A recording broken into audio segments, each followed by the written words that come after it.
everyone, myself Niveda Raja from BSc Cardiopulmonary Perfusion Care Technology in SNS College of Allied Health Science. So இப்போ நம்ம என்ன பற்றி பார்க்க போகிறோம் அப்படின்னா வார்ஃபரின் பற்றி பார்க்க போகிறோம். So warfarin is generally an anticoagulant. இப்போ இந்த வார்ஃபரினை பற்றி ஒரு கேஸ் ஸ்டடியோட பார்க்க போகிறோம். ஸோ ஒரு சுப்ரா தெரபட்டிக் வார்ஃபரின், அதுவும் மேஜர் ப்ளீடிங் இருக்கவங்களுக்கு நம்ம என்னென்னலாம் மேனேஜ்மெண்ட் கொடுக்க போகிறோம் அப்படிங்கிறத பற்றி பார்க்குறோம். ஒன்றும் இல்லை, ஆக்சுவலி என்னென்னா வார்ஃபரினை நம்ம இப்போ அதிகப்படியாக கொடுத்துட்டோம் அப்படின்னா அதனால் அவங்களுக்கு ப்ளீடிங் காஸ் ஆகுது. ஸோ இப்போ நம்ம அது என்னென்னலாம் பண்ணி மேனேஜ் பண்ணலாங்கிறத பற்றி தான் டீட்டெயில்டாக பார்க்க போகிறோம். ஸோ இந்த கேஸ் சினாரியோவில் 72-year-old மேலுக்கு, அதுவும் அவங்களுக்கு ஏட்ரியல் ஃபிப்ரிலேஷன் இருக்குது. அப்படிப்பட்டவங்களுக்கு நம்ம என்னென்னலாம் ட்ரக் இன்ட்ராக்ஷன்ஸ் போயிருக்கு அண்ட் என்ன இப்படி இந்த ஆன்டிகோயாகுலண்ட்டை நம்ம எப்படி ரிவர்ஸ் பண்ணுறோம், இவங்களோட சேஃப்டியை நம்ம எப்படியெல்லாம் மேனேஜ் பண்ணுறோங்கிறத பற்றி பார்க்கலாம். ஸோ பேஷண்ட்டோட ப்ரொஃபைல் வந்து மிஸ்டர் எலியாஸ் தர்கா.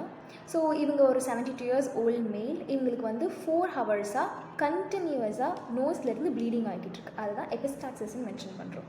இவங்களோட மெடிக்கல் ஹிஸ்ட்ரி பார்க்கும்போது இவங்களுக்கு ஏட்ரியல் ஃபிப்ரிலேஷன் இருக்குது. அதாவது எஸ்ஏ நோட்லேருந்து ப்ரொடியூஸ் ஆகிற அந்த இம்பல்ஸ் வந்து எப்படி இன்அப்ராப்ரியேட்டடாக இருக்குது. அதே மாதிரி இவங்களுக்கு ஹைப்பர் டென்ஷன் இருக்குது, டைப் 2 டயபெட்டிஸ் மெலிட்டஸும் இருக்குது. இவங்களுக்கு கரண்ட் மெடிகேஷன்ஸாக நம்ம என்னென்ன கொடுத்துட்ருக்கோம் அப்படின்னா கண்டினியூஸாக வார்ஃபரின் வந்து 5 mg கொடுக்குறோம். இது கூட லிசினோப்ரில் அண்ட் மெட்ஃபார்மின். லிசினோப்ரில் எதுக்கு கொடுக்குறோம் அப்படின்னா ஹைப்பர் டென்ஷனை குறைக்கிறதுக்காக கொடுக்குறோம். It is an ACE inhibitor drug. Metformin is an antidiabetic drug. And நம்ம வார்ஃபரின் எதுக்காக ஒரு ஏட்ரியல் ஃபிப்ரிலேஷன் இருக்க பேஷண்ட்டுக்கு அட்மினிஸ்டர் பண்ணுறோம் அப்படின்னா atrial fibrillation may cause stroke. So அந்த ஸ்ட்ரோக்கை ப்ரிவென்ட் பண்ணுறதுக்காக நம்ம வார்ஃபரின் கொடுக்குறோம்.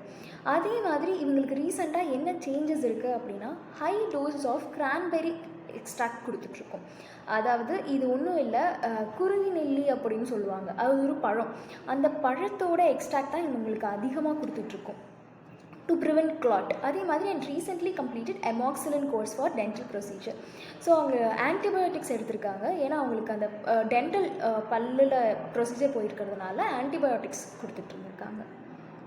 கிரிட்டிக்கல் லேப் ஃபைண்டிங்ஸ் என்ன பார்க்குறாங்க அப்படின்னா நார்மல் INR லெவலே வந்து நமக்கு 2 to 3 தான் இருக்கணும். நம்மளோட டார்கெட் ரேஞ்சே இவங்களுக்கு 2 to 3 தான் INR. ஆனால் இவங்களுக்கு பார்க்கும்போது 6.1 இருக்குது, which is dangerously elevated. அது கூட இவங்களுக்கு என்னென்ன பேராமீட்டர்ஸ்லாம் இருக்குதுன்னு பார்க்கும்போது ஹார்ட் ரேட்டோ 88 beats per minute இருக்குது. பிளட் ப்ரெஷர் பார்க்கும்பொழுது 130/78 mm mercury இருக்குது. ஹீமோக்ளோபினும் 12.5 g/dL தான் இருக்குது. கிரியேட்டினின் லெவல் 1 mg/dL இருக்குது.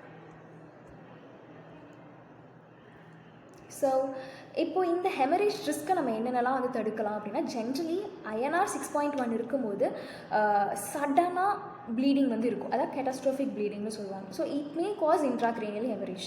நம்ம பிளட் எங்களுக்கு ஹைப்பர் டென்ஷன் இருக்கிறதுனால பிளட் வெசல்ஸ் எல்லாம் சம்டைம்ஸ் மேபி பிரேக் ஆகி it may cos bleeding in the brain.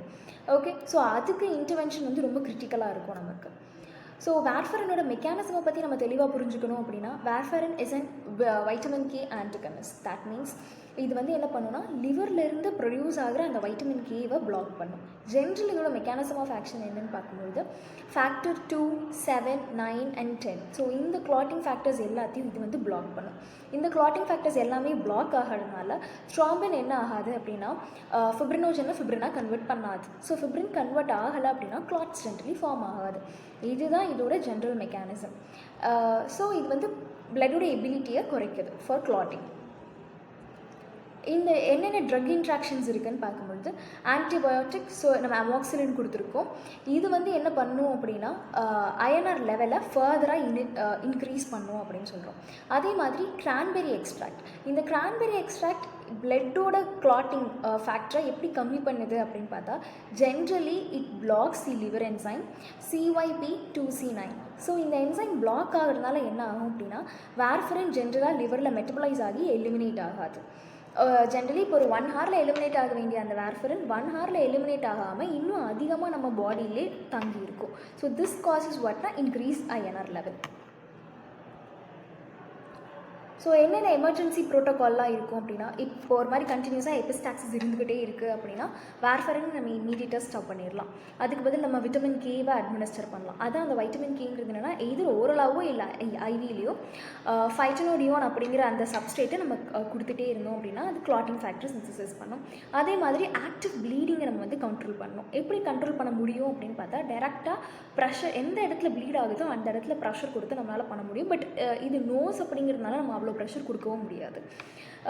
நம்ம இப்படி இதை எப்படி நம்ம ரிவர்ஸ் பண்ண முடியும்? இன்கேஸ் ப்ளீடிங் அதிகமாகிக்கிட்டே இருக்குது, நம்மளால் வந்து எப்படி சொல்கிறது, வைட்டமின் கே கொடுத்தும் நம்மளால் ஸ்டாப் பண்ண முடியலை அப்படின்னா நம்ம இதுக்கு எஃப்எஃப்பி கொடுக்கலாம். FFP something a fresh frozen plasma. அதில் வந்து நம்ம கிளாட்டிங் ஃபேக்டர்ஸோட கான்சென்ட்ரேஷன் லெவல் ரொம்ப அதிகமாக இருக்கும். அப்படி இல்லையா, ப்ரோத்ரோமின் லெவல், அந்த ப்ரோத்ரோமின் கான்சென்ட்ரேட்டை மட்டும் நம்ம வந்து ஐவியில் கொடுத்தாலும் நம்மளுக்கு வந்து என்ன ஆகும்னா கிளாட் ஆகிடும் ஈஸியாக. ஸோ ரிவர்சல் ஏஜென்ட்டோட டைம்லைன் என்னென்னு பார்க்கும்பொழுது 0 to 15 மினிட்ஸ்க்குள்ளே நம்ம இப்போது ப்ரோத்ராம்பின் இதுவோ இல்லை எஃப்எஃப்பியோ கொடுக்குறோம் அப்படின்னா வித்தின் 15 மினிட்ஸ் இது ஆட்டோமேட்டிக்காக கிளாட் ஆகிடும். இல்லை வைட்டமின் கே கொடுக்குறோம் அப்படின்னா இந்த கிளாட்டிங் ஆகிறதுக்கு 2 to 4 ஹவர்ஸ் எடுத்துக்கலாம். ஸோ ஐஎன்ஆர் திருப்பியும் அந்த நார்மலைஸ் ரேஞ்சுக்கு ஆகிறதுக்கு it takes time up to 12 to 24 hours அப்படிங்கிறாங்க. அண்ட் பேஷண்ட்டோட எஜுகேஷன் ப்ரையாரிட்டிஸ் என்னென்னு பார்க்கும்பொழுது இவங்க கிரான்பெரி ப்ராடக்ட்ஸ் எதுவும் யூஸ் பண்ணக்கூடாது. பிகாஸ் அது அந்த லிவர் என்சைமை பிளாக் பண்ணுறதுனால it increases the presence of warfarin in the body.